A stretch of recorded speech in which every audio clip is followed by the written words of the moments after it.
আল্লামা সাঈদীর মতো মানুষটাকে ১৩ বছর নির্বিচারে বিনা অপরাধে জেলখানায় আটকে রাখা হয়েছে।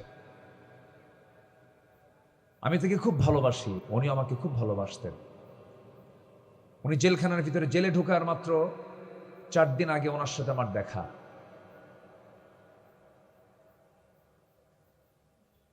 এবং ওনার জীবনের শেষ সফর ছিল, হজের সফর ছিল ২০০৯ সাল। আমিও আমার জীবনের প্রথম হজটা করেছি ২০০৯ সালে। আল্লাহ পাক একসঙ্গে আরাফায় থাকার তৌফিক দিয়েছেন।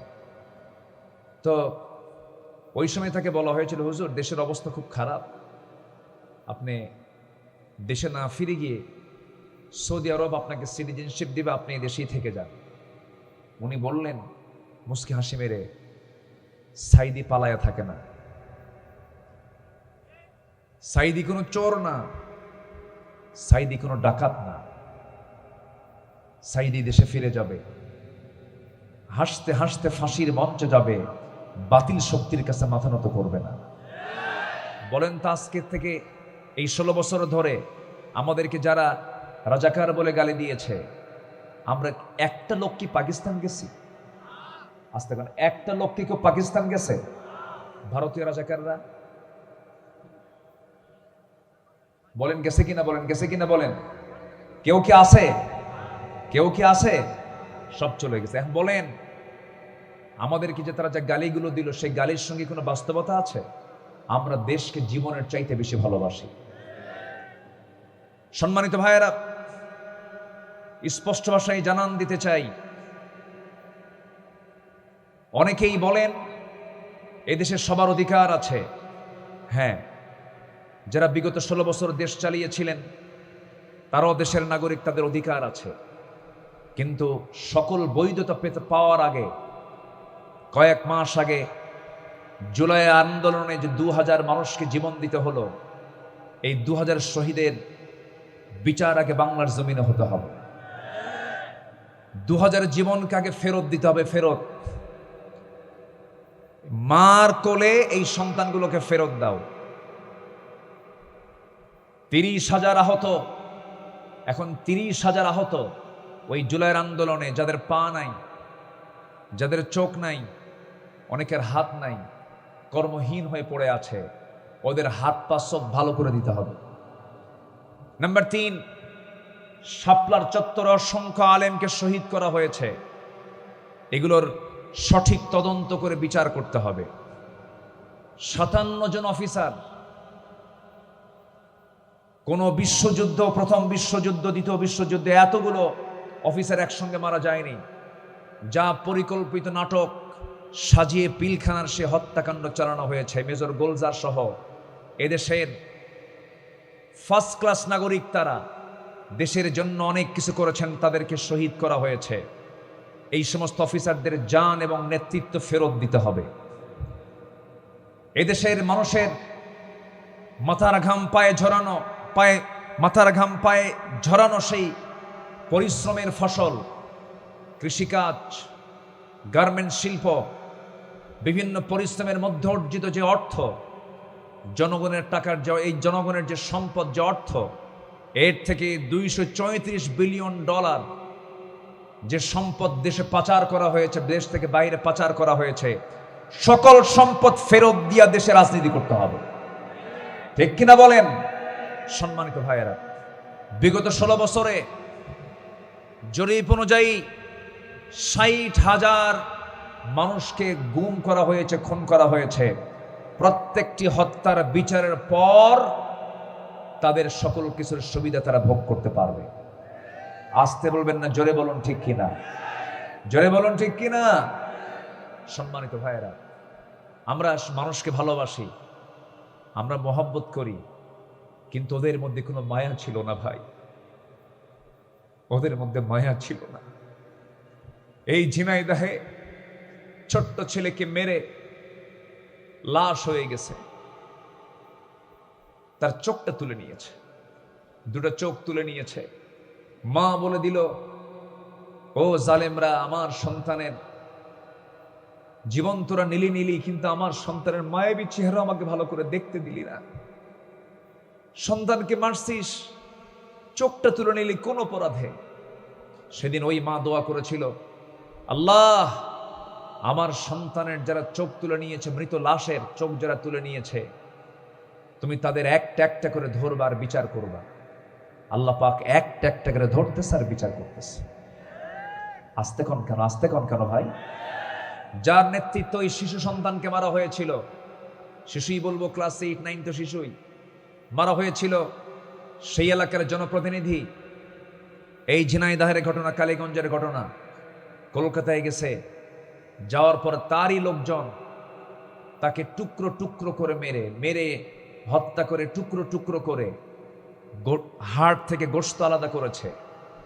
সেই গোশতগুলোকে টুকরো টুকরো করে কমোডের ভিতরে দিয়ে ফ্ল্যাশ করেছে। আল্লাহ বলেছিলেন, জুলুম করবি, জুলুমের ফলাফল আমি আল্লাহ নিজে দেব। ঠিক কিনা বলেন? মাজলুমের দোয়া কবুল করেন কে? এই সাতক্ষীরা সদরের আসনের যিনি নির্বাচিত এমপি ছিলেন, জনপ্রিয় একজন এমপি মহোদয় মাওলানা আব্দুল খালেক মন্ডল সাহেব, সবাই তাকে চিনেন। তিনি আমাদের গর্বিত সন্তান, জাতির শ্রেষ্ঠ সন্তান।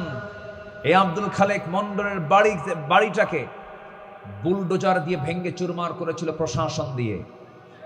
সেই দিন আল্লাহ বলে দিয়েছেন, জুলুম করছিস, এটার ফলাফল তুই পাবি। বেশি দিন লাগে নাই, এটা ভেঙ্গেছিল বুলডোজার দিয়ে, জনগণ না, বুলডোজার দিয়ে প্রশাসন দিয়ে জোর করে ভেঙ্গেছিল। মানুষ কেঁদেছিল। তার কিছুদিনের ব্যবধানেই আল্লাহ রাব্বুল আলামিন কি ফয়সালা করলেন দেখেন। প্রশাসন গিয়ে তার বাড়ি ভাঙ্গে নাই, জনগণ গিয়ে তার বাড়ি ভেঙ্গে চুরমার করে দিয়েছে। আল্লাহ আছেন না নাই? আসতে বলবেন, আল্লাহ আছেন না নাই? আছেন। আল্লামা সাইদি সাহেব, উনি চলে গেছেন। উনি কি হেরে গেছেন না জিতে গেছেন বলেন তো? বলেন, হেরে গেছেন না জিতে গেছেন? আমাকে খুব ভালোবাসতেন, খুব মোহাব্বত করতেন আমাকে। ওনার প্রতিষ্ঠিত মাদ্রাসা খুলনার দারুল কোরআন সিদ্দিকিয়া মাদ্রাসায় আমি পরপর 4 বার গিয়েছি, উনি জেল থাকা অবস্থায়। ওনাকে যখন বলা হতো কে আসবে, কাকে আমন্ত্রণ করবো, উনি বলতেন আমার আব্দুল আল আমিনকে নাও, সেজন্য আমার মাদ্রাসার মাহফিলটা করে। উনি আমাকে সিলেকশন দিয়েছেন ওনার মাদ্রাসার মাহফিলের জন্য। উনি জেলখানায় থাকা অবস্থায় ওনার মেজ ছেলেকে ডাক দিয়ে বললেন যে তুমি আমার আব্দুল আল আমিনকে আমার মাথার টুপিটা দিবা। মাথার টুপিটা নিয়ে ওনার ছেলের হাতে দিয়ে বলতেছে এই টুপিটা তার মাথায় পড়ায় দিবা, আমার পক্ষ থেকে উপহার। উনি এরপরে আবার পরে সাক্ষাৎ করতে গেছেন, তার ছেলে প্রশ্ন করেছেন তুমি কি দিয়েছো টুপিটা? না। দ্বিতীয়বার গেছেন, তুমি কি টুপিটা তাকে পৌঁছাতে পেরেছো? না। আর যেন আমাকে না শুনতে হয়, এবার তোমাকে পৌঁছাতেই হবে। আমাকে ফোন দিয়ে বললেন, ভাইজান আব্বা আমাকে চরম কন্ডিশন দিয়েছেন, আপনি কোথায়, তাড়াতাড়ি আসেন, আব্বার পক্ষ থেকে একটা হাদিয়া আছে। সেই টুপিটা আমার হাতে উনি তুলে দিয়ে বললেন, আব্বা আপনার মাথায় পরিয়ে দিতে বলেছেন।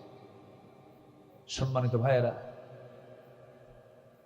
উনি যে কত উদার মনের মানুষ ছিলেন, যারা কাছে ছিলেন তারাই একমাত্র বুঝতে পেরেছেন তিনি কত উদার মনের মানুষ ছিলেন।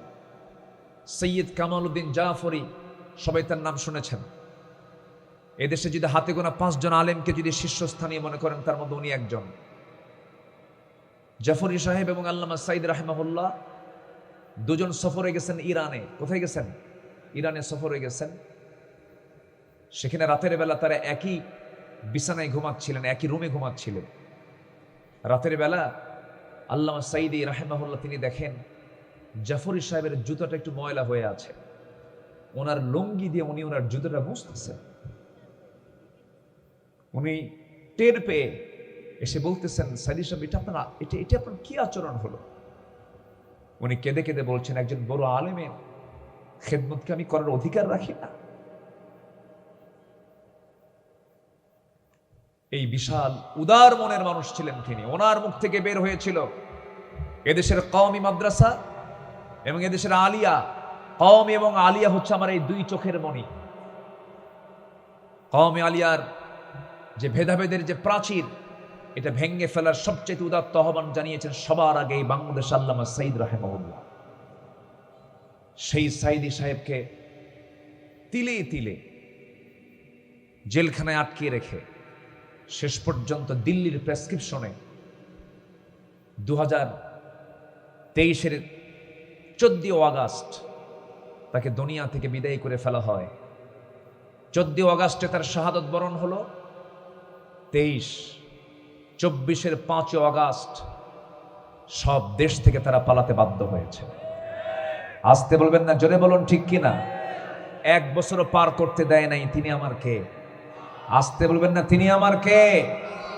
অতএব এই জাতি যেন এই শিক্ষা নিতে পারে, এই জাতির যারা নেতৃত্ব দিচ্ছেন তারাও যেন এই শিক্ষা নিতে পারে যে জুলুম করে নেতৃত্ব কোনোদিন টেকসই হতে পারে না। এবং সাথে কথাও লাগিয়ে দিতে চাই আপনাদেরকে, আমরা সব দেখা শেষ করেছি। কোরআনের মাহফিলের সামনে সিদ্ধান্ত নেব, আমরা কি কোরআনকে একটাবার কি আমরা দেখতে চাই না ভাই? সবাইকে দেখতে চান? এই জমিনে, এই ভূখণ্ডে কোরআনের রাজ কায়েম হোক, সবাই কি চান? সবাই কি চান? একটু আকাশের মালিক, একটু আকাশের দিকে হাত তুলে একটু দেখায় দেন না ভাই।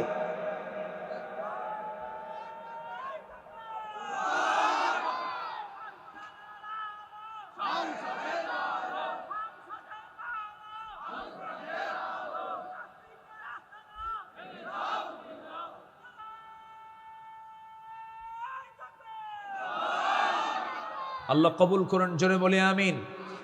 তকদিরকে আমরা বিশ্বাস করব আর হেদায়েত চাইবো আমরা কার কাছে? আল্লাহর কাছে। সম্মানিত ভাইয়েরা, আমি এই কালামে হাকিম থেকে কিছু কথা বলতে চাচ্ছি। এই কোরআন তো সেই কোরআন, এই কিতাব তো সেই কিতাব যে কিতাব এই দুনিয়ার আসমানের নিচের কোনো কিতাব না। পৃথিবীতে যত কিতাব দেখবেন সব দুনিয়ার মানুষের লেখা বই, কিন্তু এই বইটা, এই কিতাবটা কার রচনা বলুন তো? কার রচনা? আল্লাহর রচনা।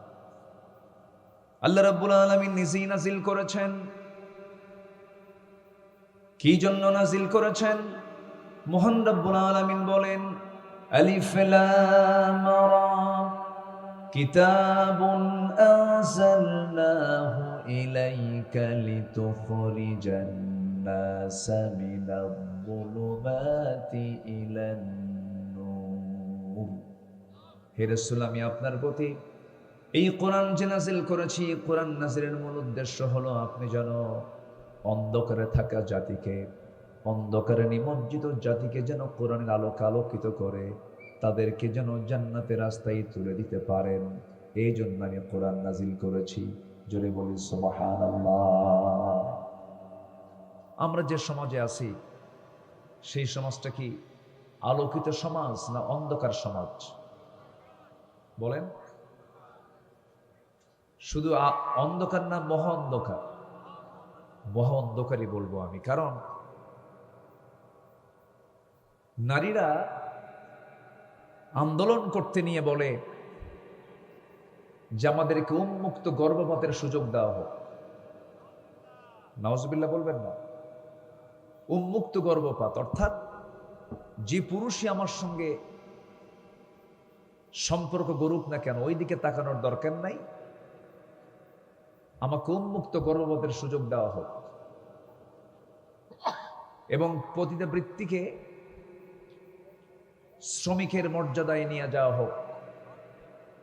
এই সমস্ত কথাগুলো যে সমাজে দাবি আকারে উচ্চকিত হয়, এটা কি আলোর সমাজ বলা যায় না অন্ধকার সমাজ বলা যায়? বলেন।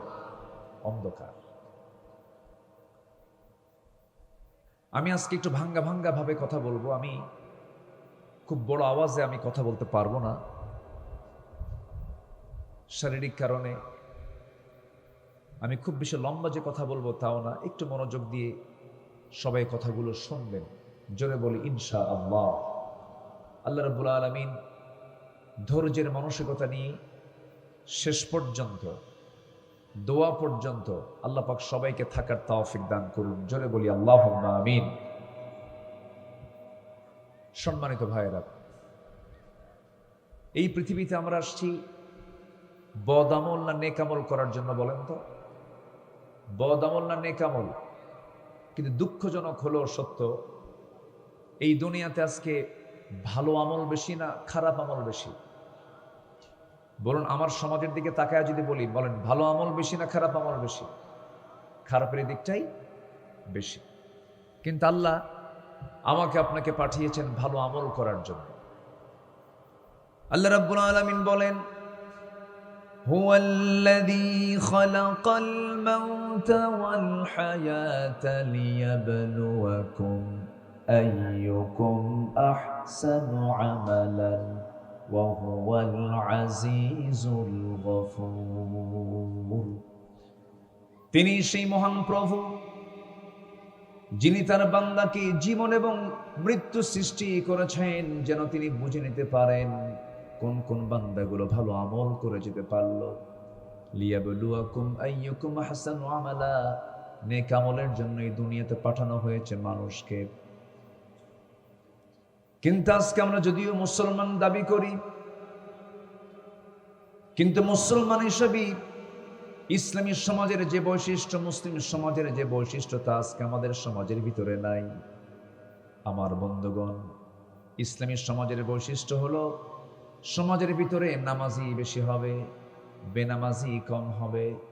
সমাজের ভিতরে যাকাত দাতা বেশি হবে, সুদের পরিমাণ থাকবি না বলা চলে। সমাজের ভিতরে বৈধ সম্পর্ক বেশি হবে, বিয়ের সম্পর্ক বেশি হবে, পরকীয়া অবৈধ কোনো সম্পর্ক নাই বললেই চলে, এরকম থাকবে সেই সমাজের বৈশিষ্ট্য। কিন্তু আজকে যদি আমরা লক্ষ্য করে দেখি, আজকের সমাজে বিয়ের পরিমাণ বেশি না জেনার পরিমাণ বেশি? বিয়ে না জেনা? জেনা। সুদ না যাকাত? বলেন বলেন, সুদ না যাকাত? সুদ। নামাজি না বেনামাজি? বলেন, সমাজের অধিকাংশ লোকগুলো নামাজি না বেনামাজি? তাহলে আমরা মুসলমান বটে, কিন্তু মুসলমানের জন্য যে ইসলামী সমাজের যে বৈশিষ্ট্য, সেই বৈশিষ্ট্য কি আজকের সমাজে আমরা দেখতে পাচ্ছি? দেখতে পাচ্ছি না। সম্মানিত ভাইয়েরা, আমার কথা কি সবাই শুনতে পাচ্ছেন, বুঝতে পাচ্ছেন তো? কারো কোনো সমস্যা নাই? বলি আলহামদুলিল্লাহ। সম্মানিত ভাইয়েরা, তাহলে আমরা মুসলমান, কিন্তু আমরা ইসলামী সমাজের যে বৈশিষ্ট্যগুলো, তা আমাদের এই সমাজে আমরা লক্ষ্য করতে পারছি না, আমরা দেখতে পাচ্ছি না। কেন?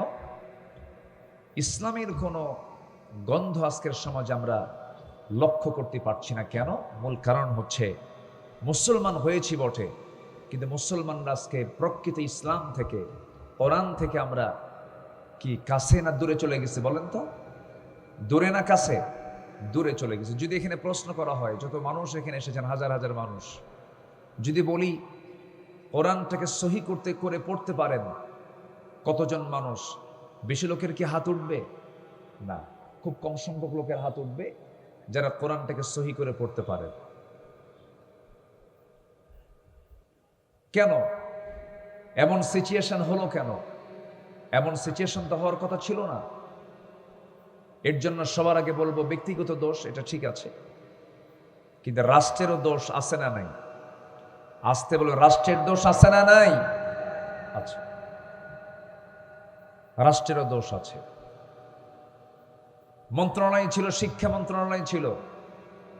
এই 54 বছর ধরে যারা দেশ চালিয়েছেন, তারা প্রতিষ্ঠান তৈরি করেছেন, স্কুল আছে, কলেজ আছে, ইউনিভার্সিটি আছে, মেডিকেল আছে, ইঞ্জিনিয়ারিং আছে।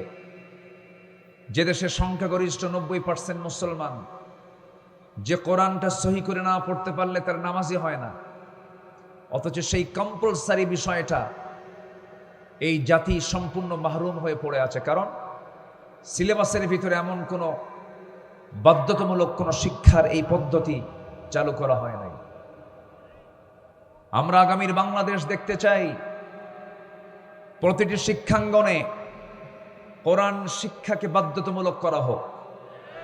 এ মতের পক্ষে কি সবাই রাজি আছেন? এদেশের প্রত্যেকটা নাগরিক মুসলমান যারা, তাদের কোরআন শেখা সুন্নত না ফরজ? বলেন, সুন্নত না ফরজ? এই ফরজ শিক্ষা জাতিকে বঞ্চিত করা হয়েছে 54 বছর। যারা এসেছিলেন, এদেশের বৃহৎ 4টি দল, এর মধ্যে একটি দল শুধু ইসলামী দল, আর বাকি যে দলগুলো ছিল তারা দেশ শাসন করেছেন 9 বছর, 25 বছর, 16 বছর, কেয়ারটেকাররা 2-3 বছর করে চালাইছেন। সবার নামের আগে মুহাম্মদ থাকলেও, সবাই মুসলিম পরিবারের সন্তান হলেও, যে কোরআন সহি ছাড়া জানাজা নামাজ হবে না, যে কোরআন সহি ছাড়া নামাজ হবে না, যে কোরআন সহি ছাড়া আল্লাহর নাজাত পাওয়া যাবে না, সেই শিক্ষা ব্যবস্থায় যারা নিশ্চিত করতে পারে নাই, ওই সমস্ত নেতৃত্ব মানার দরকার মুসলমানদের নাই। আমরা আগামীর দেশ দেখতে চাই কোরআনের দেশ। আগামীর শিক্ষা ব্যবস্থায় দেখতে চাই সবার আগে কোরআনের শিক্ষা। সকল শিক্ষার পাশাপাশি সবার আগে রাখতে হবে কিসের শিক্ষা বলেন? কোরআনের শিক্ষা। আমার বুকটা ফেটে যায় জানেন, একটা মানুষ 70 বছর বয়স হয়ে গেছে, সূরা ফাতিহা পড়তে পারে না। কোরআনকে প্রশ্ন করুন, কোরআন তুমি কাকে লানত দাও? কোরআন জবাব দিচ্ছে, আমি কোরআন তাকে লানত দেই যে কোরআনটাকে সহি করে পড়ে না। রুব্বা কারিন লিল কোরআনি ওয়াল কোরআনু ইয়ালআনুহু, কোরআন তাকে লানত দেয় যে কোরআনটাকে সহি করে পড়ে না, কোরআনটাকে সুন্দর করে সহি করে উচ্চারণ করে না, তার প্রতি লানত দেয় কোরআন নিজে। এই জন্য আমার বন্ধুগণ, কোরআনের মাহফিলে এসেছি আমরা, প্রথম আহ্বান থাকবে আমার পক্ষ থেকে, আমরা কোরআনটা সুন্নত মনে করে শিখব না ফরজ মনে করে শিখব? বলেন বলেন বলেন। নামাজ পড়া কি? জোরে বলেন। যে পাগল তার জন্য নামাজ পড়া কি? হ্যাঁ, ফরজ। পাগলের জন্য নামাজ আছে? তাহলে নামাজ সবার জন্য ফরজ না। নামাজ ফরজ, সবার জন্য ফরজ না। রোজা রাখা কি? জোরে বলেন, আরো জোরে। যে অসুস্থ তার জন্য কি ফরজ? না। যাকাত দেওয়া কি? ফরজ। যে ফকির, যে ভিক্ষা করে, ওর জন্য যাকাত আছে নাকি? না। যাকাত ফরজ, সবার জন্য না। নামাজ ফরজ, সবার জন্য না। রোজা ফরজ, সবার জন্য না। কোরআন শেখা কি? কার জন্য বলেন? বলেন, সবার জন্য। তাহলে যাকাত ফরজ কিছু লোকের জন্য, নামাজ ফরজ সবার জন্য নয়, রোজা ফরজ সবার জন্য নয়, কিন্তু কোরআন শেখা সবার জন্য ফরজ। কে করে দিয়েছেন? আসতে বলবেন না, কে করে দিয়েছেন? যে সমস্ত নেতার মুখে কোরআন নাই, যে সমস্ত নেতারা কোরআন পড়তে পারেন না, যে নেতা আপনার মৃত্যুর পরে জানাজার নেতৃত্ব দিতে পারবেন না, যে নেতা কিয়ামতের দিন আপনাকে বিপদে ফেলবে, যে নেতা আপনাকে নামাজের বয়ান দিতে পারে না, যে নিজে নামাজ পড়ে না, আপনাকে নামাজের জন্য উদ্বুদ্ধ করে না, যে দলে নামাজের কোনো কর্মসূচি নাই, সেই নেতৃত্বের মুখে আমাদের জুতা মারার সময় হয়েছে। এখন সব নেতৃত্ব বাদ দিয়ে আমরা কোরআনের নেতৃত্ব ধরবো। আমরা ইসলামের নেতৃত্ব ধরে আগামীর পূর্ব দিগন্ত উদয় হবে ইসলামের সূর্য, ইসলামের পতাকা। রাজি আছেন কারা কারা? একটা হাত উঁচু করে দেখেন মুসলমান।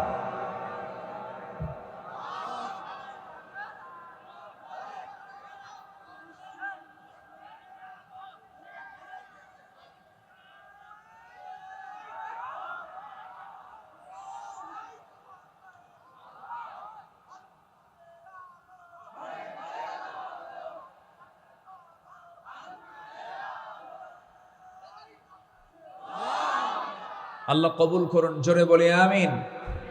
আরো জোরে আল্লাহুম্মা আমিন। সম্মানিত ভাইয়েরা, সম্মানিত বন্ধুগণ,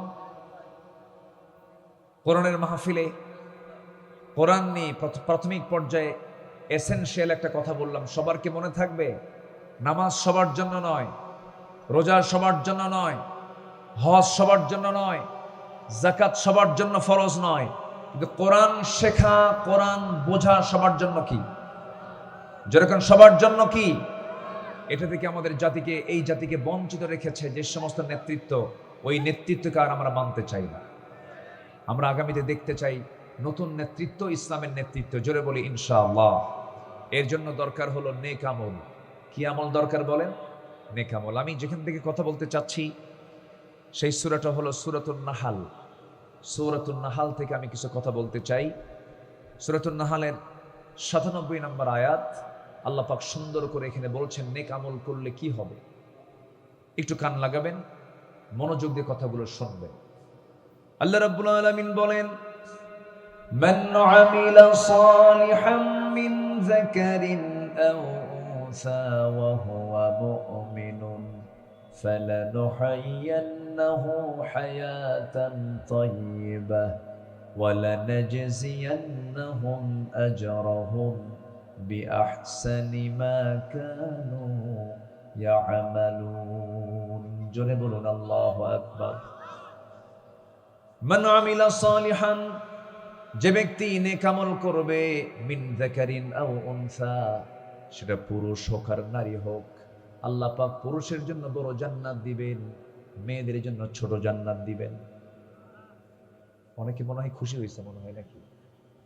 মেয়েদের জন্য ছোট জান্নাত হবে নাকি? পুরুষের জন্য যে জান্নাত, নারীর জন্য সে জান্নাত। আমি কি শেষ করে দেব? তো দু একজন করে উঠে যায়, একটু বসেন না ভাই, একটু বসেন,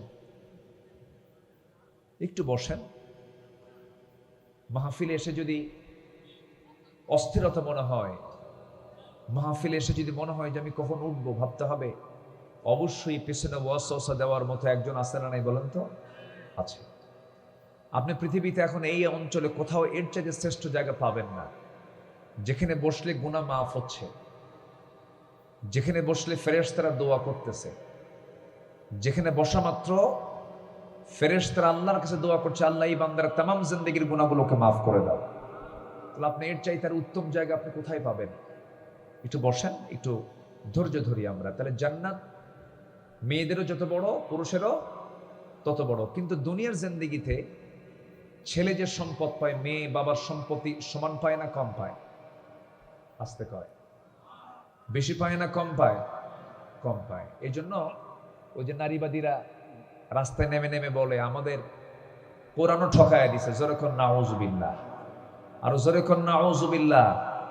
বোঝে না ওরা, বোঝে না, না বুঝে এই কথাগুলো বলে। আচ্ছা বলুন তো, বউ স্বামীকে দেখবে না স্বামী বউকে দেখবে? বলেন বলেন বলেন বলেন। অর্থ খরচ করবে, খোরপোশ দেবে, সকল কিছু ব্যয় করবে, এটা কি স্বামীর দায়িত্ব না বউয়ের দায়িত্ব? অনেকে চুপ করে আছে। বউয়ের কামাই খাবেন নাকি? বলেন কার দায়িত্ব? বলেন এই দায়িত্ব কে দিয়েছেন? আসতে বলবেন না, কে দিয়েছেন? আল্লাহ দিয়েছেন। তাহলে স্বামী যদি ফকির হয়, অর্থাৎ কম সম্পদ হয়, বউ যদি কোটি টাকার মালিক হয়, আল্লাহ পাক কোথাও বলেননি বউ যদি সচ্ছল হয় বউকেই দেখতে হবে স্বামীকে, স্বামীর দেখা লাগবে না, এমন কথা কিন্তু আপনি কোথাও পাবেন না। তাহলে মেয়েরা যা পায় তাদের আয় আছে, ব্যয় নাই। বলেন আয় আছে, ব্যয় নাই। কিন্তু পুরুষের আয় আছে, ব্যয় আছে। তাহলে পুরুষের সম্পদের ঝুঁকি আছে না নাই? আচ্ছা, মেয়েদের সম্পদের কোনো ঝুঁকি আছে? কোনো ঝুঁকি নাই। কথাগুলো কিন্তু বুঝতে হবে। আচ্ছা, কোনো মহিলার বিয়ে হলো, বিয়ে হওয়ার পরে তালাক হয়ে গেছে, তালাক হওয়ার পর তালাকপ্রাপ্ত ওই মেয়েটা বাবার বাড়ি ফিরে আসে, কিন্তু বাবা বেঁচে নাই, কার বাড়ি আসবে? হ্যাঁ, ভাইয়ের বাড়ি আসবে। ভাই বলল তুইও 2 বিঘা আমিও 2 বিঘা, তুই যা। এই কথা কি বুঝতেছেন আপনি? তুইও 2 বিঘা আমিও 2 বিঘা, সমান সমান, তুই তোর মতো করে চল। আল্লাহ যে বিধান দিয়েছেন অবশ্যই এর মধ্যে অবশ্যই কল্যাণ আছে না নাই? আসতে বলবেন না, আছে না নাই? আচ্ছা। এরপরেও গড়ে ফেরেছে আপনি জরিপ করে দেখবেন, আপনি পুরুষ মানুষ, আপনার সম্পদগুলো হেরে যায়, ফুরে যায়, নষ্ট হয়ে যায়, প্রচুর পরিমাণ ব্যয় হয়, আয়ের চাইতে ব্যয় বেশি হয়ে যায়। কিন্তু একজন নারী শুধু স্বামীর কাছ থেকে পায় না, শুধু বাবার কাছ থেকে পায় না, স্বামীর কাছ থেকে পায়, ছেলের কাছ থেকে পায়, মেয়ের কাছ থেকে পায়। শুধু যদি সন্তান যদি আগেই মারা যায়, মা তার অধিকার সম্পদ তার থেকে পেয়ে যায়, 1/6 পেয়ে যায়। এইরকম করে মায়ের সম্পত্তি, বাবার সম্পত্তি, ছেলের সম্পত্তি, মেয়ের সম্পত্তি, সব দিকগুলো এক জায়গায় যোগ করে এরপরে বিয়ের সময় যে বিশাল পরিমাণ যে একটা মোহরনা ধার্য করা হয়, সেটা সহ সোনাদানা সহ সবগুলোকে এক জায়গায় করলে দেখা যায় গচ্ছিত সম্পদের পরিমাণ পুরুষের চাইতে আল্লাহ পাক নারীর সম্পদে বরকত বেশি রেখে দিয়েছে। কেউ তো সুবহানাল্লাহ বললেন না ভাই, জোরে বলেন না ভাই সুবহানাল্লাহ। কিন্তু ইসলাম নারীকে যে সম্মান দিয়েছে এই বিষয়টা আজকের সমাজ বুঝতে চায় না। কি ধরনের দরদি মানুষ, তারা বলতেছে 1 লক্ষ যৌনকর্মী আমাদের দেশে আছে, তাদেরকে শ্রমিকের অধিকার দেওয়া হোক। কত বড় বেকুব, কত বড় বেকুব এটা বলেন। আপনি বলেন তো, আপনার মেয়েকে আপনি যৌনকর্মী দেখতে চান? কোন সচেতন পিতামাতা কখনো তার মেয়েকে, তার বউকে যৌনকর্মী দেখতে চায়? এখন প্রশ্ন হলো যে এই 1 লক্ষ যৌনকর্মী যে আমার দেশে আছে, এদের এই পথে এরা আসলো কেমনে? আপনি এটার পিছনে জরিপ করে দেখবেন। আমি কসম করে বলছি, আল্লাহর কসম করে বলছি, হলফ করে বলতে চাই, অধিকাংশ নারীর এই জীবন বেছে নেওয়ার কারণ হচ্ছে, অন্যতম কারণ তারা বেছে নেয়নি, তারা ব্ল্যাকমেইলের শিকার হয়েছে, প্রতারণার শিকার হয়েছে, অপহরণের শিকার হয়েছে, বাধ্য হয়ে তাদেরকে ওই পথে তাদেরকে বাধ্য করা হয়েছে। ঠিক কিনা বলেন? যেই কর্মের ভিতরে কোনো ভবিষ্যৎ নাই, মা হওয়ার মতো কোনো পজিশন নাই, সন্তানের যে মা হবে, সে যে কারো স্ত্রী হবে, সে যে কারো কোনো সন্তানের মা হবে, সামাজিক যে একটা মর্যাদা, যেই শ্রমিকের যে শ্রমের মধ্যে নাই, এটা কোনো শ্রম হতে পারে না। এটা নারীকে ধ্বংস করার একটা হাতিয়ার। আসতে বলবেন না, জোরে বলুন ঠিক কিনা। সম্মানিত ভাইয়েরা, আমার মা বোন যারা আসছেন, আমি তাদেরকে উদাত্ত আহ্বান জানাবো, আপনার জন্য জান্নাত কিন্তু কম হবে না। পুরুষ যে জান্নাত পাবে, আপনি সেই পরিমাণ জান্নাত পাবেন। সর্বনিম্ন জান্নাত হবে হলো 10টা পৃথিবীর মতো একটা জান্নাত। জান্নাত মানে ছোট হয়ে গেছে, জোরে বলেন না ভাই সুবহানাল্লাহ। কয়টা পৃথিবীর মতো একটা জান্নাত বলেন? 10টা পৃথিবী। এই পৃথিবী কি ছোট? কত বড় পৃথিবী! 10টা পৃথিবীর মতো একটা জান্নাত হবে। সর্বনিম্ন যে জান্নাতটা দেওয়া হবে, আল্লাহ পাক তাকে 10টা পৃথিবীর মতো একটা জান্নাত দিয়ে দিবেন।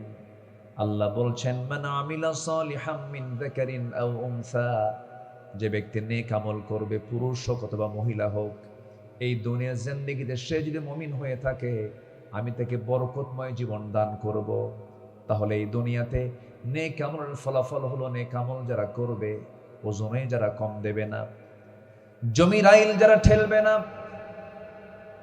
সম্পদ নিয়ে যারা ভাই বোনে উল্টাপাল্টা করবে না, এক ভাইকে কম দিল, এক ভাইকে বেশি দিল, বাবার সম্পত্তির ওলট পালট করে এমন বাপ আছে না নাই বলেন?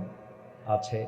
এই সমস্ত অপকর্ম যারা করবে না, যারা ইনসাফ কায়েম করবে, ন্যায় বিচার যারা করবে, নেক আমল যারা করবে, ফরজ হুকুমকে যারা লঙ্ঘন করবে না, আল্লাহ বলছেন দুনিয়ার জীবনে তার উপকার হলো, আমি আল্লাহ রাব্বুল আলামিন দুনিয়ার জীবন আমি তাকে বরকতময় হায়াত দিয়ে দিব। যখন সুবহানাল্লাহ।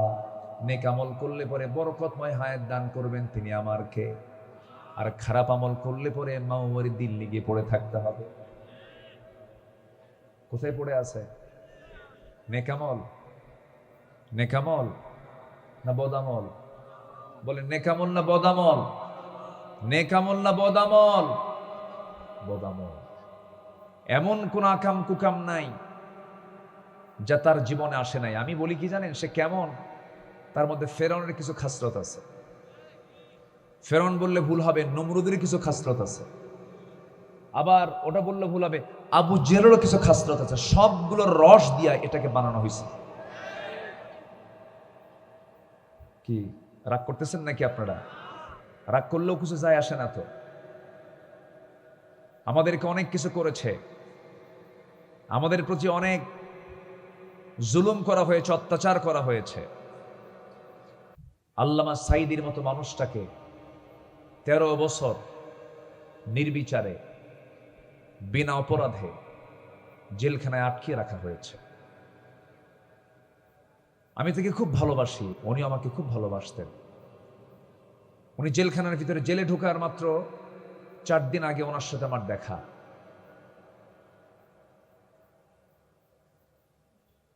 এবং ওনার জীবনের শেষ সফর ছিল, হজের সফর ছিল 2009 সাল।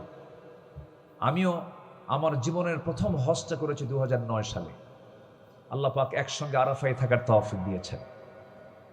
তো ওই সময় তাকে বলা হয়েছিল, হুজুর দেশের অবস্থা খুব খারাপ, আপনি দেশে না ফিরে গিয়ে সৌদি আরব আপনাকে সিটিজেনশিপ দিবে, আপনি এই দেশেই থেকে যান। উনি বললেন মুস্কি হাসি মেরে, সাইদি পালায়া থাকে না, সাইদি কোনো চোর না, সাইদি কোনো ডাকাত না, সাইদি দেশে ফিরে যাবে, হাসতে হাসতে ফাঁসির মঞ্চে যাবে, বাতিল শক্তির কাছে মাথা নত করবে না। বলেন তো আজকের থেকে এই 16 বছর ধরে আমাদেরকে যারা রাজাকার বলে গালি দিয়েছে, আমরা একটা লোক কি পাকিস্তান গেছি? আস্তে করে একটা লোক কি কেউ পাকিস্তান গেছে? ভারতীয় রাজাকাররা বলেন গেছে কিনা, বলেন গেছে কিনা, বলেন কেউ কি আছে? কেউ কি আছে? সব চলে গেছে। এখন বলেন আমাদেরকে যে তারা যে গালিগুলো দিল, সেই গালির সঙ্গে কোনো বাস্তবতা আছে? আমরা দেশকে জীবনের চাইতে বেশি ভালোবাসি। সম্মানিত ভাইয়েরা, স্পষ্ট ভাষায় জানান দিতে চাই, অনেকেই বলেন এদেশে সবার অধিকার আছে। হ্যাঁ, যারা বিগত 16 বছর দেশ চালিয়েছিলেন তারাও দেশের নাগরিক, তাদের অধিকার আছে।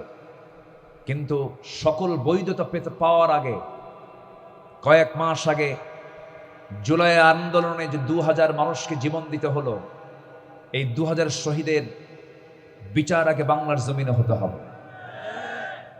2000 জীবনকে আগে ফেরত দিতে হবে, ফেরত। মার কোলে এই সন্তানগুলোকে ফেরত দাও। 30,000 আহত, এখন 30,000 আহত ওই জুলাইয়ের আন্দোলনে, যাদের পা নাই, যাদের চোখ নাই, অনেকের হাত নাই, কর্মহীন হয়ে পড়ে আছে, ওদের হাত পা সব ভালো করে দিতে হবে।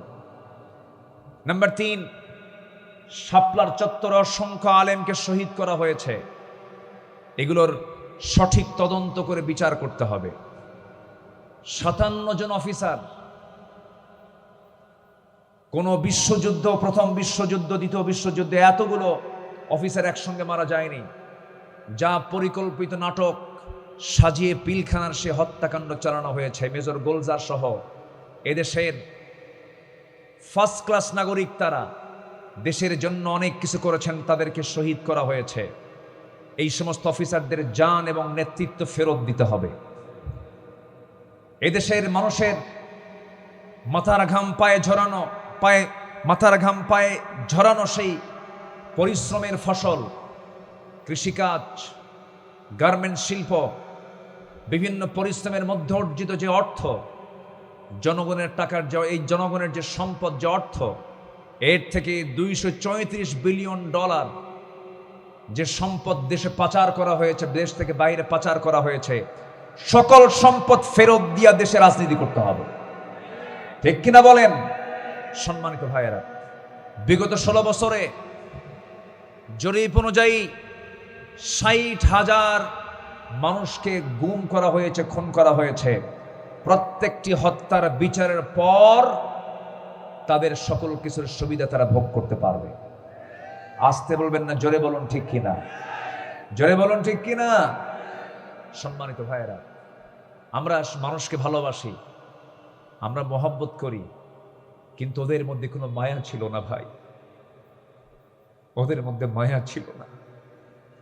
এই ঝিনাইদহে ছোট্ট ছেলেকে মেরে লাশ হয়ে গেছে, তার চোখটা তুলে নিয়েছে, দুটো চোখ তুলে নিয়েছে। মা বলে দিল, ও জালেমরা, আমার সন্তানের জীবন তোরা নিলি, কিন্তু আমার সন্তানের মায়াবী চেহারা আমাকে ভালো করে দেখতে দিলি না। সন্তানকে মারছিস, চোখটা তুলে নিলি কোন অপরাধে? সেদিন ওই মা দোয়া করেছিল, আল্লাহ, আমার সন্তানের যারা চোখ তুলে নিয়েছে, মৃত লাশের চোখ যারা তুলে নিয়েছে, তুমি তাদের একটা একটা করে ধরবা আর বিচার করবা। আল্লাহ পাক একটা একটা করে ধরতেছে আর বিচার করতেছে। আস্তে কোন কেন ভাই? যার নেতৃত্ব ওই শিশু সন্তানকে মারা হয়েছিল, শিশুই বলবো, ক্লাস 8, 9 তো শিশুই মারা হয়েছিল, সেই এলাকার জনপ্রতিনিধি এই ঝিনাইদহের ঘটনা, কালীগঞ্জের ঘটনা, কলকাতায় গেছে, যাওয়ার পর তারই লোকজন তাকে টুকরো টুকরো করে মেরে হত্যা করে টুকরো টুকরো করে হাড় থেকে গোশত আলাদা করেছে। সেই গোশতগুলোকে টুকরো টুকরো করে কমোডের ভিতরে দিয়ে ফ্ল্যাশ করেছে। আল্লাহ বলেছিলেন, জুলুম করবি, জুলুমের ফলাফল আমি আল্লাহ নিজে দেব। ঠিক কিনা বলেন? মাজলুমের দোয়া কবুল করেন কে? এই সাতক্ষীরা সদরের আসনের যিনি নির্বাচিত এমপি ছিলেন, জনপ্রিয় একজন এমপি মহোদয় মাওলানা আব্দুল খালেক মন্ডল সাহেব, সবাই তাকে চিনেন। তিনি আমাদের গর্বিত সন্তান, জাতির শ্রেষ্ঠ সন্তান। এই আব্দুল খালেক মন্ডলের বাড়িটাকে বুলডোজার দিয়ে ভেঙ্গে চুরমার করেছিল প্রশাসন দিয়ে। সেই দিন আল্লাহ বলে দিয়েছেন, জুলুম করছিস, এটার ফলাফল তুই পাবি। বেশি দিন লাগে নাই, এটা ভেঙ্গেছিল বুলডোজার দিয়ে, জনগণ না, বুলডোজার দিয়ে প্রশাসন দিয়ে জোর করে ভেঙ্গেছিল। মানুষ কেঁদেছিল। তার কিছুদিনের ব্যবধানেই আল্লাহ রাব্বুল আলামিন কি ফয়সালা করলেন দেখেন। প্রশাসন গিয়ে তার বাড়ি ভাঙ্গে নাই, জনগণ গিয়ে তার বাড়ি ভেঙ্গে চুরমার করে দিয়েছে। আল্লাহ আছেন না নাই? আসতে বলবেন, আল্লাহ আছেন না নাই? আছেন। আল্লামা সাইদি সাহেব, উনি চলে গেছেন। উনি কি হেরে গেছেন না জিতে গেছেন? বলেন তো, বলেন বলেন, হেরে গেছেন না জিতে গেছেন? আমাকে খুব ভালোবাসতেন, খুব মোহাব্বত করতেন আমাকে। ওনার প্রতিষ্ঠিত মাদ্রাসা খুলনার দারুল কোরআন সিদ্দিকিয়া মাদ্রাসায় আমি পরপর 4 বার গিয়েছি, উনি জেল থাকা অবস্থায়। ওনাকে যখন বলা হতো কে আসবে, কাকে আমন্ত্রণ করবো, উনি বলতেন আমার আব্দুল আল আমিনকে নাও, সেজন্য আমার মাদ্রাসার মাহফিলটা করে। উনি আমাকে সিলেকশন দিয়েছেন ওনার মাদ্রাসার মাহফিলের জন্য। উনি জেলখানায় থাকা অবস্থায় ওনার মেজর ছেলেকে ডাক দিয়ে বললেন যে তুমি আমার আব্দুল আল আমিনকে আমার মাথার টুপিটা দিবা।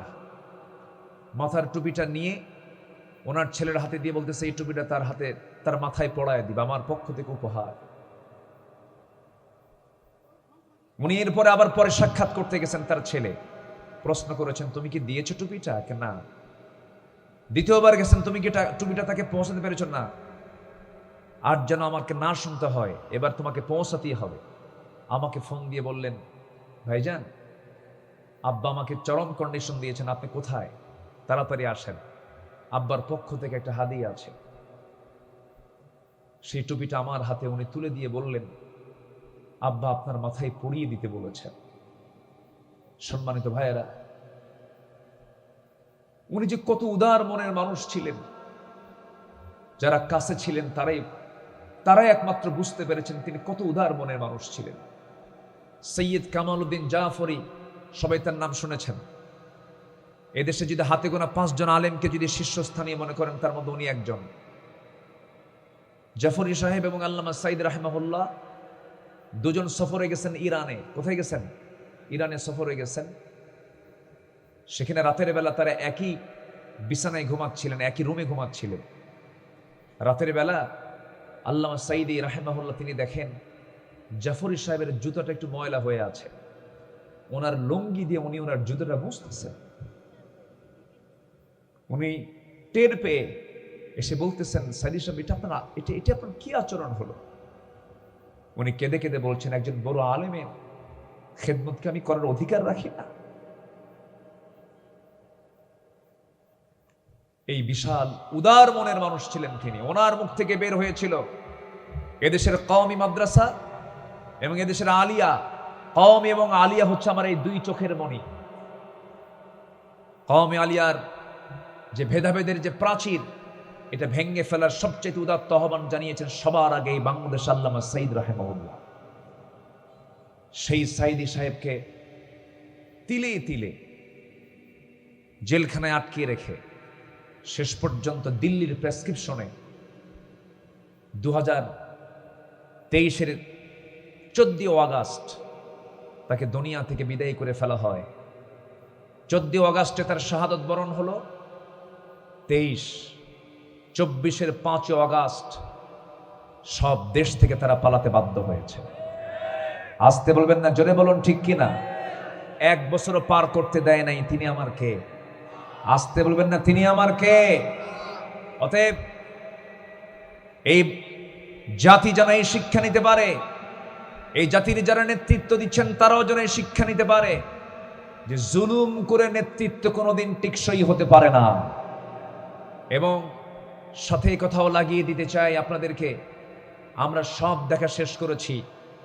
কোরআনের মাহফিলের সামনে সিদ্ধান্ত নিয়ে দেব, আমরা কি কোরআনকে একটাবার কি আমরা দেখতে চাই না ভাই? সবাইকে দেখতে চান? এই জমিনে, এই ভূখণ্ডে কোরআনের রাজ কায়েম হোক, সবাই কি চান? সবাই কি চান? একটু আকাশের মালিক, একটু আকাশের দিকে হাত তুলে একটু দেখায় দেন না ভাই।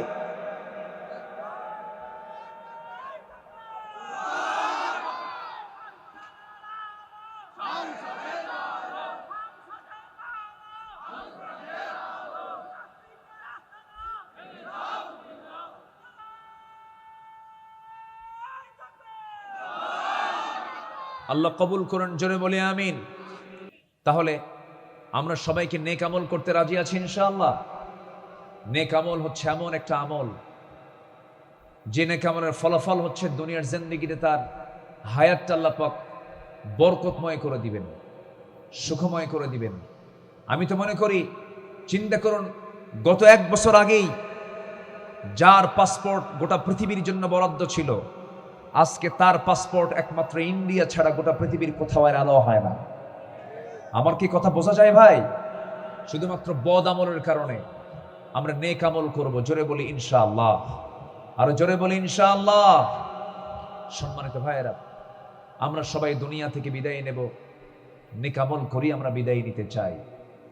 আল্লাহ রাব্বুল আলামিন সুন্দর করে জন্য বলছেন, বান্দার আমি তোকে আদর করে বলছি, সোহাগ দিয়ে বলছি, তোকে মোহাব্বত করে বলছি, বান্দা হাক্কা তুকাতিহি ওয়া লা তামুতুন্না ইল্লা ওয়া আনতুম মুসলিমুন।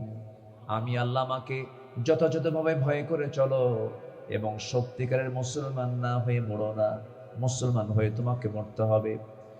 আল্লাহ পাক আরেক জায়গায় আরো দরদ নিয়ে বলছেন, ইত্তাকুল্লাহা ওয়াল তানজুর নাফসুম মা কদ্দামাত লিগাদিন ওয়াত্তাকুল্লাহ ইন্নাল্লাহা খাবীরুম বিমা তা'মালুন। জোরে বলুন আল্লাহু আকবার। ও বান্দা, তুমি আমাকে ভয় করো এবং লক্ষ্য করে দেখো তুমি আগামী দিনের জন্য কি জমা করে আনছো, কি নিয়ে আমল তুমি নিয়ে এসেছো, তার দিকে লক্ষ্য করো। কারণ যেদিন তুমি মরে যাবে সেই দিন থেকে তোমার সমস্ত আমলের সিলসিলাগুলো বন্ধ হয়ে যাবে, সমস্ত আমলের ধারাবাহিকতা বন্ধ হয়ে যাবে। ইনকাতা আমালুহু, সব আমলগুলো বন্ধ হয়ে যাবে। অতএব মৃত্যুর পূর্বেই তুমি আমলগুলো করে আসো, আমি তোমার জন্য জান্নাত রেখে দিয়েছি। আমার বন্ধুগণ, আমার ভাইরা, এই দুনিয়া ছেড়ে সবাই চলে যাব, সত্যের উপর আমাকে আপনাকে অটল থাকতে হবে। হেদায়েত চাইতে হবে কার কাছে বলেন? আসতে বলেন, হেদায়েত চাইতে হবে কার কাছে? আল্লাহর কাছে হেদায়েত চাইতে হবে। আল্লাহর কাছে বলতে হবে কেমন করে? যারা পারেন ঠোঁট মিলিয়ে বলুন আমার সঙ্গে, বলুন ইয়্যাকা না'বুদু ওয়া ইয়্যাকা নাস্তাঈন ইহদিনাস সিরাতাল মুস্তাকিম সিরাতাল লাযীনা আন'আমতা আলাইহিম গায়রিল মাগদুবি আলাইহিম ওয়ালাদ-দাল্লিন। হেদায়েত চাইবো আমরা কার কাছে? হেদায়েতের মালিকটাকে বলেন আল্লাহ তাআলা। হেদায়েতের মালিক যদি আল্লাহই না হন, অনেক নবীর বাবা ছিল কাফের, অনেক নবীর ছেলে ছিল কাফের। নূহ আলাইহিস সালাতু ওয়াস সালাম, তার ছেলে ছিল কাফের। ইব্রাহিম আলাইহিস সালামের বাবা ছিল কাফের, মুশরিক ছিল। আমার নবীজি সারা জীবন যার সঙ্গে সময় কাটিয়ে দিলেন, শিশুকাল থেকে নিয়ে নবুয়তের জীবন পর্যন্ত আবু তালেবের সাথে। আবু তালেব লোকটা মুসলমান না কাফের? মুসলমান না কাফের? কাফের। আমি কি দোয়া করে দেব ভাই? এই চাচা বসেন, এই যে বসেন বসেন বসেন বসেন বসেন বসেন, একটু বসেন, একটু সবর ধরেন। আজকে আমার সাবজেক্ট হচ্ছে নেক আমল। আমরা নেক আমল করে যাব, জোরে বলি ইনশাআল্লাহ। নেক আমলের ফলাফল একটা শুনেছি আমরা, সেটা হলো দুনিয়ার জিন্দেগিতে আমাদের হায়াতটা কি হবে, গজবে না বরকতে, গজবে না বরকতে ভরবে, বরকতে ভরবে। আর নেক আমলগুলো কি কি? কোরআনকে প্রশ্ন করেন, কোরআন একটা একটা করে জবাব দেয় বিভিন্ন জায়গায়। যেরকম কোরআন খুলবেন, কোরআন খোলার সঙ্গে আপনি সূরা বাকারায় পাবেন প্রথম দিকে 5টা নেক আমল। কয়টা নেক আমল বলেন? 5টা। আল্লাহ রাব্বুল আলামিন বলেন নেক আমলগুলো কি কি তোমরা শুনে নাও। আল্লাহ রাব্বুল আলামিন বলছেন, আল্লাযীনা ইউমিনুনা বিল গায়বি ওয়া ইউকিমুনাস সালাতা ওয়া মিম্মা রাযাকনাহুম ينفقون والذين يؤمنون بما أنزل إليك وما أنزل من قبلك وبالآخرة هم يوقنون أولئك على هدى من ربهم وأولئك هم المفلحون جربون الله أكبر। এখানে 5টা নেক আমল। নাম্বার 1 হলো মুত্তাকি কারা, যারা অদৃশ্যকে ভয় করে, অদৃশ্যকে যারা বিশ্বাস করে, অদৃশ্যের প্রতি যারা ঈমান আনে, তারা হলো মুত্তাকি। আমি আল্লাহকে দেখতে পাই না, আমি আল্লাহকে না দেখি বিশ্বাস করে নিয়েছি। আল্লাহকে দেখতে পাচ্ছি না, আল্লাহকে আমরা দেখতে পাবো জান্নাতের মধ্যে, জোরে বলি ইনশাআল্লাহ। আমার বন্ধুগণ অনেকে আছে যা দেখি না তা বিশ্বাস করি না। এই জাগতিক জীবন অনেক কিছুই আছে যা দেখা যায় না, কিন্তু বিশ্বাস করে নিতে হয়। এই যে আমি মাইকে কথা বলছি, সবাই কথা শুনতেছেন, এই মাইকটা চলতেছে কোন শক্তি দিয়া বলেন? বিদ্যুৎ দিয়া, ইলেকট্রিসিটি দিয়া। বিদ্যুৎ কি দেখা যায় নাকি? দেখা যায়, কিন্তু দেখা যায় না, কিন্তু শক্তি আছে। বাতাস, এই যেমন আপনার গায়ে লাগতেছে, বাতাসটা দেখা যায় না, কিন্তু অবশ্যই বাতাসের শক্তি আছে না নাই বলেন? আছে। বাতাস আছে, বিদ্যুৎ আছে, কিন্তু দেখা যায় না। এরপরে মধ্যাকর্ষণ শক্তি আছে, দেখা যায় না। এরকম করে অনেক সৃষ্টি আছে যা আমরা দেখতে পাই না। এই যে আমার আপনার বাড়ির সামনে যে পুষ্করিণীগুলো আছে, বিভিন্ন জায়গায় জলাধারায় যে পানিগুলো আছে, এই পানিগুলোর ভিতর থেকে আল্লাহ রাব্বুল আলামিন পানিগুলোকে সুন্দর করে বাষ্পীয় করে উপরে তুলে নেন। ময়লা পানি না পরিষ্কার পানি? ময়লা পানি না পরিষ্কার পানি? পরিষ্কার পানি। তো এই পরিষ্কার পানি তোলেন কেমনে? অবশ্যই এখানে ফিল্টার মেশিন আছে না নাই? ফিল্টার মেশিন আছে, কিন্তু ফিল্টার মেশিন কি দেখা যায়? দেখা যায় না। তাহলে এগুলো দেখা যায় না, কিন্তু এই যে অদৃশ্য জিনিসগুলো কে সৃষ্টি করেছেন? আল্লাহ পাক সৃষ্টি করেছেন। আল্লাহ বলছেন আমাকেও দুনিয়াতে দেখতে পাবি না তুই, আমাকে দেখার জন্য তোকে আমার জান্নাতে আসতে হবে, আমি তোর সঙ্গে সরাসরি দেখা করব। জোরে বলি সুবহানাল্লাহ। আমার ভাইয়েরা, 1 নম্বর হলো নেক আমল, যারা অদৃশ্যের প্রতি যারা ঈমান আনবে। নাম্বার 2 হলো যারা নামাজ কায়েমের সংগ্রাম করবে। নামাজ হলো দুই কাজ, নামাজের ব্যাপারে 2টা কাজ। একটা হলো ব্যক্তিগত কাজ, হলো নামাজ ব্যক্তিগত জীবনে আদায় করা, আর নামাজ কায়েম হলো সমষ্টি কাজ। একটা গোষ্ঠীকে নিয়ে একটা বিশাল বড় সংঘবদ্ধ তৈরি করে নামাজ কায়েমের সংগ্রাম করা, যে কাজটি করেছেন মুহাম্মদ সাল্লাল্লাহু আলাইহি ওয়াসাল্লাম। আমার নবীজি শুধু নামাজ পড়েন নাই, গোটা কোরআন খুললে পরে দেখতে পাবেন গোটা কোরআনে মাত্র আল্লাহ রাব্বুল আলামিন এক জায়গায় নামাজ পড়ার কথা বলেছেন, নামাজ আদায় করে এক জায়গায় বলেছেন। সেই জায়গাটা হলো, যারা পারেন ঠোঁট মিলিয়ে বলুন, ইন্না আ'তাইনাকাল কাউসার ফাসাল্লি লিরাব্বিকা ওয়ানহার ইন্না শানিআকা হুয়াল আবতার। হে রাসূল, আপনি নামাজ পড়ুন। এতটুকুই শেষ হয়েছে, একটা বার বলা হয়েছে, কিন্তু নামাজ কায়েমের কথা বলা হয়েছে একবার না বারবার, 80 বার না বেশি বার নামাজ কায়েমের কথা বলা হয়েছে। আবার নামাজ কায়েমের কথা যেখানে বলা হয়েছে সেখানে যাকাত আদায়ের কথা বলা হয়েছে, যাকাত প্রদানের কথা বলা হয়েছে। আমার বন্ধুগণ, এই নামাজ কায়েম এবং যাকাত আদায়, এই 2টা কাজ ব্যক্তিগত জীবনে আপনি করতে পারবেন না, এই জন্য অবশ্যই আপনাকে সংঘবদ্ধ হতে হবে। আমার নবীজি একা কাজ করেননি, সংঘবদ্ধ হয়েছেন। সেই সংঘবদ্ধকে মজবুত করার জন্য শেষ পর্যন্ত তাকে দেশও ছাড়তে হয়েছে, ঘর বাড়ি ছাড়তে হয়েছে। মক্কা ছেড়ে তিনি মদিনায় চলে আসছেন, বেড়ানোর জন্য নয়। রাতের আধারে জাবালে সুরের ভিতরে 3টা দিন 3টা রাত পর্যন্ত আলো নাই বা বাতাস নাই, কোনো বালিশ নাই, কাঁথা নাই, কত কষ্ট করে সে জায়গায় তিনি থাকলেন। এরপরে তিনি মদিনার দিকে চলে আসলেন, সাহাবে কেরামদের ব্যবসা বাণিজ্য ছাড়লেন, কত নির্যাতন সহ্য করলেন।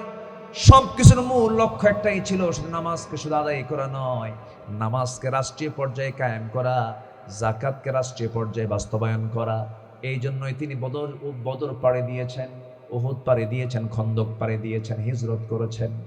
মক্কার মাটিতে আমার নবীজি যদি বলতেন নামাজ কায়েমের দরকার নাই, শুধু নামাজ পড়ো, কেউ আপনাকে বাধা দিত না, রাসূলকে কেউ বাধা দিত না। যেমন আপনি আমেরিকা গিয়ে মসজিদ বানান, ডোনাল্ড ট্রাম্প আপনাকে বলবেন আর মসজিদ বানানো যাবে না। আপনি লন্ডনে চলে যান, নামাজ পড়তে কেউ বাধা দেবে না। লন্ডনে মসজিদ আছে না নাই? আমেরিকায় মসজিদ আছে না নাই? আছে। কিন্তু আপনি যখন বলবেন নামাজ কায়েম করতে হবে, সেই সময় আপনার নাম দিয়ে দেবে জঙ্গিবাদী, আপনাকে বলবে সন্ত্রাসী। এই জন্য নামাজ আদায়ে কোনো বাধা নাই, কিন্তু নামাজ কায়েমে বাধা আছে না নাই? বলেন, নামাজ কায়েমে বাধা আছে না নাই? নামাজ কায়েমে বাধা। আমার রাসূল মক্কার মাটিতে এই জন্যই বাধার সম্মুখীন হয়েছিলেন। আমার নবীজি মক্কার মাটিতে যখনই বলেছেন নামাজ কায়েম করতে হবে, নামাজ থাকবে যেখানে সুদের কারবার থাকবে না, জেনার কারবার থাকবে না, মদের বোতল থাকবে না, ওদের কাছে মাথা খারাপ হয়ে শুরু হয়ে গেল ষড়যন্ত্র। এমন পরিমাণ ষড়যন্ত্রের জাল বিস্তার করে ফেলল, শেষ পর্যন্ত জনে জনে ধরে ধরে মেরে মেরে রিমান্ডে নিয়ে তাদেরকে দুনিয়া থেকে বিদায় করা শুরু করা হলো। সাইয়েদনা আবু বকরের মতো মানুষ, এত দামি একজন মানুষ, মক্কার ধনীর তালিকায় একজন ধনী সাহাবী ছিলেন আবু বকর রাদিয়াল্লাহু তাআলা আনহু। তিনি ইসলাম কবুল করেছেন, তার গায়ে কেউ আঁচড় দেওয়ার সাহস পায়নি। কিন্তু শেষ পর্যন্ত যখন দিন কায়েমের সংগ্রামে যখন রাসূল সবাইকে সচেতন হতে বললেন, সাইয়েদনা আবু বকর একদিন নামাজের জন্য, নামাজটা ফরজ হয়েছে মক্কায় আর রোজা ফরজ হয়েছে কোথায়? মদিনায়। তো মক্কায় তিনি নামাজ পড়ার জন্য মসজিদ হারামের ভিতরে ঢুকেছেন, কাবার দরজার সামনে কিন্তু দাঁড়ায় নামাজ পড়বেন। এমন সময় এই সাহাবীর মতো একজন ধনাঢ্য সাহাবীকেও তারা ছাড় দেয়নি। সেজদায় যাওয়ার সঙ্গে সঙ্গে পিছন দিক থেকে এসে উপর্যুপুরে আঘাত করা হলো, হাত পা রক্তাক্ত করে ফেলা হলো, নাকের উপরে কাঠের তৈরি খরম জুতা দিয়া নাকটাকে বোঁচা করে দেওয়া হলো। শেষ পর্যন্ত তারা ধারণা করলো মনে আবু বকর মারা গেছে, সেন্সলেস হয়ে পড়েছিলেন। কয়েক ঘন্টা পর তার সেন্স ফিরে আসছে, সব চলে গেছে, হয়তো মারা গেছে। উনি কোনো মতো উঠিয়ে নাকটা ধরে ভাবলেন, আহারে আমাকে তো মারলো, না জানি আর রাসূলকে অ্যাটাক করে কিনা, রাসূলকে মেরে ফেলে কিনা। নিজের জীবনের দিকে না তাকায়া, নিজের পরিবারের দিকে না তাকায় সোজা চলে গেছেন নবীজির ঘরের সামনে গিয়ে দরজায় নক করে বলছেন, ইয়া রাসূলুল্লাহ, মক্কার হাওয়া ভালো না, আপনাকে তারা মেরে ফেলবে, আপনি দয়া করে আমার কথা শুনুন, আপনি আমার সঙ্গে চলুন, আমরা মক্কার বাইরে চলে যাই। মক্কার চোরাগুপ্ত হামলা শুরু হয়ে গেছে। আমার নবীজি বললেন, ওরে আবু বকর, তোমার নাকটা বোচা কেন? ইয়া রাসূলুল্লাহ, আমার নাক তারা মেরে বোচা করে দিয়েছে, রক্তাক্ত করে দিয়েছে। রাসূল বলেছেন, চলো আমরা মক্কার বাইরে চলে যাই। আমার নবীজি তাকে নিয়ে বের হতে নিলেন, আর সাইয়েদনা আবু বকরের বডি চলতেছে না, বারবার পড়ে যাচ্ছিলেন, রক্ত শূন্যতায় ভুগতেছিলেন। আমার রাসূল বলেছেন, আবু বকর, তোমার দেহতে রক্ত নাই, তুমি যে কোনো মুহূর্তে মারা যাবে। তিনি উটের পাল খুঁজলেন, ছাগলের পাল খুঁজলেন, কিছু দুধ সংগ্রহ করার জন্য পাচ্ছিলেন না। এমন সময় একটা ছাগলের পাল পেলেন, ছাগলের রাখাল সামনে পেলেন, রাখালকে ডাক দিয়ে বলছেন, রাখাল, তুমি আমাকে একটা সাগি দেবে নাকি? কি করবেন আপনাকে আপনার পরিচয় কি? পরিচয় পরে বলবো। একটা সাগি দেবে নাকি? কেন, কি করবেন আপনি? আমার বন্ধু আবু বকর রক্ত শূন্যতায় ভুগতেছে, সে মারা যাবে, দেখো তো একটা সাগি দেওয়া যায় নাকি আমাকে? রাখাল বলতেছে, আমি দিতে পারবো না, কারণ এই ছাগলগুলোর মালিক তো আমি নই, আমি যদি দিতে যাই আমানতের খেয়ানত হয়ে যাবে। আমার নবীজি মুস্কি মুস্কি হাসি মেরে মনে মনে চিন্তা করে, না হারে, আজকের এই মরুতপ্ত বালুর ভিতরে থাকে এই লোকটার ভিতরে ঈমান নাই, কিন্তু তার মধ্যে ঈমানের গুণ আছে। আর আজকের সমাজে বহু ঈমানদার আছে, কিন্তু ঈমানের কোনো গুণ নাই। নবীজি তার কথা শুনে আকৃষ্ট হলেন, রাখালকে ডাক দিয়ে বলছেন, রাখাল, আমি তোমার কাছে এমন একটা সাগি এখন চাবো, যে সাগিটার ওলানে কোনোদিন দুধ আসে নাই, বাটে কখনো দুধ আসে নাই, তুমি এমন একটা ছোট্ট সাগি তুমি আমাকে দাও। এখন এই রাখাল মনে মনে চিন্তা করে, লোকটা পাগল নাকি, ছোট্ট সাগি দিয়ে কি করবে? ছোট্ট সাগির পেটে যে বাচ্চা আসে নাই, যার ওলানে কোনোদিন দুধ আসে নাই, সেখান থেকে সে দুধ দহন করবে কেমনে? আমার রাসূল বলছেন, তুমি মুটিমিটি করে হাসছো কেন? কি চিন্তা করছো? আপনি কি পাগল নাকি? তুমি আমাকে দাও। নবীজি কিচ্ছু বললেন না। হাসির স্থলে ওই রাখালটা করলো কি, ছোট্ট একটা সাগি নিয়ে এসে নবীর হাতে যখন দেওয়া হলো, নবীজির ছোট্ট সাগিটা দুই উরুর মাঝখানে নিয়ে নিলেন। সেই রাখাল তো জানে না এই লোকটাকে ওই রাখালের কাছে তো জানা নাই এই লোকটার হাতের বরকতটা কি। আমার নবীর হাতের বরকতে আকাশের চাঁদ যে দ্বিখণ্ডন হয়, আমার নবীর হাতের বরকত ছোট যখন তিনি ছিলেন ডান দিকে হাত নিতেন আকাশের চাঁদটা ডান দিকে চলে যেত, বাম দিক থেকে ইশারা করতেন আকাশের চাঁদটা বাম দিকে চলে যেত। আমার নবী যখন দুই হাত ইশারা করে যখন হাতটা নিচের দিকে নিয়ে আসতেন আকাশের চাঁদটাও নিচের দিকে চলে আসতো। যেরকম সুবহানাল্লাহ। সেই নবীজির হাতের বরকত তো এই রাখাল জানে না। রাসূল যখন ছোট্ট সাগিটা যখন কোলের মধ্যে নিয়ে যখন দুধের বাটে যখন হাত দিয়েছেন, যখন তিনি সেই দুধের যখন এটাকে কি বলে এলাকায় উলানে যখন হাত দিয়েছেন, এলাকায় কি বলে বাট বলে না উলান বলে, দুটাই কয়। আপনাদের ভাষা তো সুন্দর, আপনার সঙ্গে তো আমি পারবো না, আপনাদের ভাষা অনেক সুন্দর মিষ্টি মাশাআল্লাহ, বলি আলহামদুলিল্লাহ। এই এলাকার ভাষার সাথে পারা কঠিন, কারণ পাশেই তো এই কি বলে না কি বলে নদিয়া, নদিয়া বাংলা ভাষার উৎপত্তি হয়েছে নদিয়া থেকে, মুর্শিদাবাদ নদিয়া এগুলো তো সব পাশাপাশি। এই জন্য আপনাদের ভাষাগুলো খুব সুন্দর ভাষা। আপনাদের ভাষার মধ্যে কিছু অলংকার আছে, কিছু ভাষার মধ্যে কিছু গহনা আছে। যেরকম সেদিন কোথায় যেন এক মাহফিলে এক বুড়ো চাচা শুধু শব্দ শেষে শুধু বলো বলতেছে, হুজুর আমার জন্য দোয়া করবেন বলো। কি বুঝতেছেন কি বলো? বলো শব্দটা এলাকায় আসে না নাই বলেন তো? আচ্ছা, আপনাদের শব্দের শেষে বলো শব্দটা চলে আসে। দেখেন না যে কোন কোথায় যেন এক মাহফিলে পাশে এক চেয়ারম্যান বসে বলতেছে একদম চোখ মুখ বাষ্ট করে দেবো বলো। বলো কইছে কিনা? বলো কইছে না, ওখানে বলো শব্দটা আছে। আমি ভাবতেছিলাম যে কি বলো শব্দটা আসলো কেমন, তো পরে দেখি না এটা বলো শব্দটা হচ্ছে এটা এই দেশের এই এলাকার একটা নামের শেষে একটা অলংকার। বলি আলহামদুলিল্লাহ। কি চোখ মুখ কি করে দেব? বাষ্ট করে দেব বলো। বলো শব্দটা কিন্তু বলেছে, এটা এটা শব্দের এই মানে ভাষ্য না এটা। তা আসলে এটা মানুষের তো মানে ব্যবহার কিসের পরিচয় বলেন তো? বংশের পরিচয়। এটা কিন্তু মারাত্মক কথা। বাপ মা যদি মুআদ্দাব হয় না, সন্তান ভালো হয়। এই জন্য আল্লাহ তাআলা বাপ মা ভালো হওয়ার জন্য আল্লাহ পাক একটা সূরা দিয়েছেন, বাবা যেন ভালো হয়, আদর্শ পিতা যেন হয়, এই জন্য সূরা লোকমান দিয়েছেন। যদি অন্য কোনোদিন সময় হয় সূরা লোকমান থেকে কথা হবে। যারা লোকমানকে ফলো করবে তারা হবে পৃথিবীর সবচেয়ে আদর্শ বাবা। আর সে আদর্শ বাবার যারা সন্তান হবে তারা কখনো এরকম বাষ্ট করার মতো এই বাজে কথা বলবে না। কথা বোঝেন নাই? কি রাগ করলেন নাকি আপনারা? আচ্ছা, তো সাতক্ষীরার ভাষার মধ্যে কি আছে? শব্দ শেষে বলো। রাজশাহীতে আছে গো। রাজশাহীতে আছে কি? গো। ভাত খেয়েছেন গো? কি করছেন গো? একটু টান মারে। রংপুরে বাহে। রংপুর কি বলে? বাহে। কুটি যাচ্ছিস বাহে?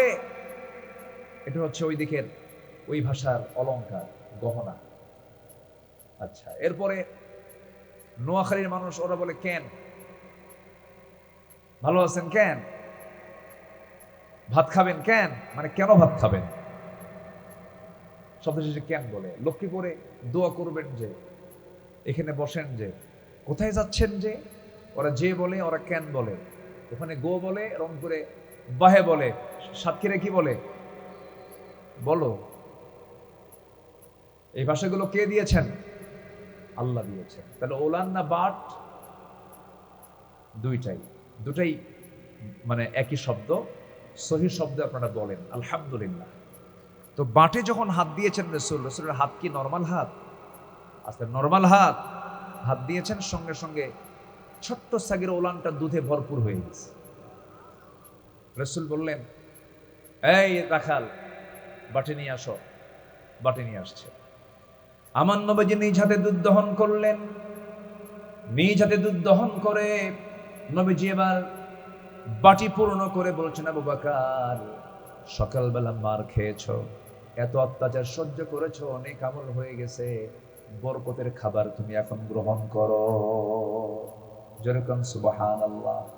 যখন তিনি বাটি হাতের মধ্যে নিয়ে যখন মুখে লাগায়া দিলেন, ঠোঁট লাগায়া দিলেন, বিসমিল্লাহ বলে খাওয়া শুরু করলেন। নবীও বিসমিল্লাহ বলেছেন। সাইয়েদনা আবু বকর হয়ে গেছে, কিন্তু এইদিকে এত খেলেন, এত পান করলেন, কিন্তু বাটি থেকে এক চুল পরিমাণ দুধ কমে না। রাসূল বলছেন, আবু বকর কেমন খাইলা হুজুর? খাইলাম তো জন্মের মতো, কিন্তু দুধ তো কমে না। রাসূল বলছেন দুধ কমবে না যতক্ষণ আমি রাসূল এই বাটিতে ঠোঁট না লাগাবো। আবু বকর তাড়াতাড়ি রাখালরে দাও। রাখালকে দেওয়া হলো। রাখাল বিসমিল্লাহ তো বোঝে না, রাসূল নিজে বিসমিল্লাহ বলে দিলেন। সে খাওয়া শুরু করলো, একই অবস্থা, বাটি থেকে দুধ আর কমতেছে না।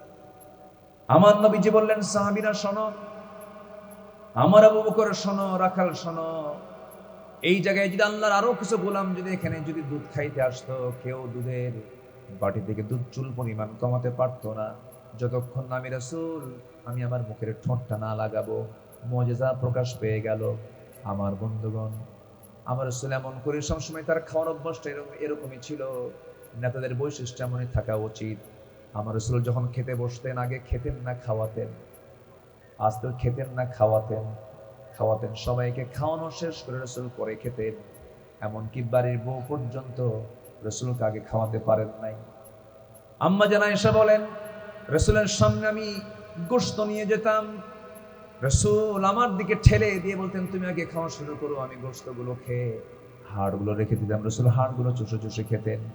আমি গ্লাস আগায় দিতাম দুধের, নবীজি আমার দিকে আগায় দিতেন। আমি যখন ঠোঁট লাগাতাম, রাসূল আমার দিকে তাকায় থাকতেন আমি কোন দিকে ঠোঁট লাগাই। যখন আমার দুধ খাওয়া শেষ হয়ে যেত, বাকি দুধগুলো রাসূল আমার আঁকানো ঠোঁটের দিকে তাকায়, আর রাসূল সেই দিকে ঠোঁট লাগায় তিনি বাকি দুধ পান করে নিতেন। জোরে কোন সুবহানাল্লাহ। আমার নবীজি এমন বৈশিষ্ট্যের মানুষ ছিলেন, নিজে আগে খেতেন না, অপরকে খাওয়া দিতেন। আজকের আলোচনা যারা শুনলেন, আমার ভাইয়েরা, মুরব্বী যারা শুনেছেন, এই সুন্নাতটা আদায় করবেন। একটু বউকে একটু মাঝে মাঝে একটু আগে খাওয়ানোর সুযোগ দিবেন। 1.5 যুগ 2 যুগ ধরে বিয়ে শাদী হয়েছে, 3 যুগ ধরে বিয়ে শাদী হয়েছে, হয়তো ইলিশ মাছের কাল্লাটা কে খায় বলেন? বউ খায় না স্বামী খায়? হ্যাঁ, কে খায়? কে খায়? স্বামী খায়। মায়েরা খুব খুশি এখন এই মুহূর্তে, হুজুর ভালো কিরকম? দীর্ঘ জীবনের সংসার, একটা দিন মাছের কাল্লা জোটে নাই। আপনার ওয়াজের মধ্য দিয়ে যদি একটা করে কাল্লা জোটে এখন মাঝে মাঝে, তাও তো আল্লাহ শুকরিয়া আদায় করি। একটু খেয়াল করতে হবে, খেয়াল করা উচিত। রাসূল বউকে আগে খাওয়ায় দিতেন। সুবহানাল্লাহ বলবেন না? সুবহানাল্লাহ বলবেন না? কেন বউ কথা শুনবেন? অবশ্যই বউ কথা শুনবেন। আমার নবীজি দুধের বাটি মুখের মধ্যে নিয়ে খেয়ে ফেললেন। দুধ ফুরে গেল, বাটিটা ওই রাখালের হাতে দিয়ে বললেন, রাখাল তুমি থাকো, আমি চলে গেলাম। রাখালের চোখে পানি। আমার নবীজি বললেন, রাখাল কাঁদো কেন?